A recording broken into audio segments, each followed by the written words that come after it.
The Genuine Article. Discussion and commentary based on articles from JACC. Hello, I'm Tony DeMaria, the editor of JACC with The Genuine Article, and I'm here talking to two physicians from Spain, Dr. Alberto Busas Mosquera and Dr. Jesus Pietro. And these physicians who work at Corona University Hospital in Spain have really won a marvelous honor. They've been selected by the Lancet readers as having written the paper of the year. And of course, it's been published in JACC, and it has to do with the important question of the role of exercise echocardiography in patients in whom the electrocardiogram and chest pain findings are negative. So tell me, Alberto, a little bit about your study. Well, current practice guidelines recommend exercise electrocardiography as the preferred initial non-invasive test in patients with interpretable electrocardiograms and normal and suspected coronary artery disease. Exercise echo is just an add-on to exercise electrocardiography, and it is well known that exercise-induced wall motion abnormalities appear earlier in the ischemic cascade, and thus exercise echo has higher sensitivity. So our aim was to assess the prognostic value of exercise echo in patients with normal exercise electrocardiographic findings. Yeah, so Jesus, I think most people think that if a stress test is performed and there's no pain and the ECG is normal, then that's a very low-risk patient. But you wanted to see if, in fact, the exercise echo could change that. How did you go about that? Yes, to do this, we performed exercise echo to a series of 4,000 patients with normal exercise, with normal resting ECG and normal exercise ECG results and absence of symptoms during exercise.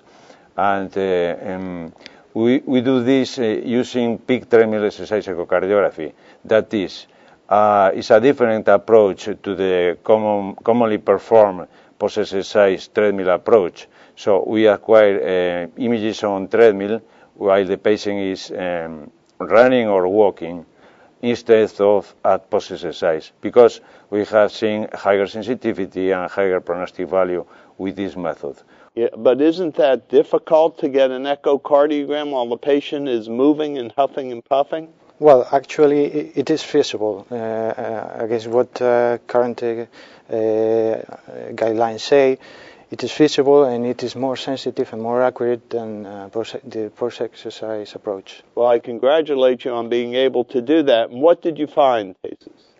Well, what we found in this population is that those patients who had the ischemia during exercise, which I mean at peak exercise, the events in terms of overall mortality and major cardiac events were almost double in patients with ischemia versus those who had no ischemia during the test. Really very important. Now, as I recall, you looked for wall motion score as well as individual wall motion abnormality. Exactly. The increase in wall motion score index from rest to peak exercise was an independent predictor of mortality and major cardiac events, and also provided incremental information for predicting both endpoints over clinical resting echocardiographic and treadmill exercise data. Well, it's really very powerful information that, in fact, even in the absence of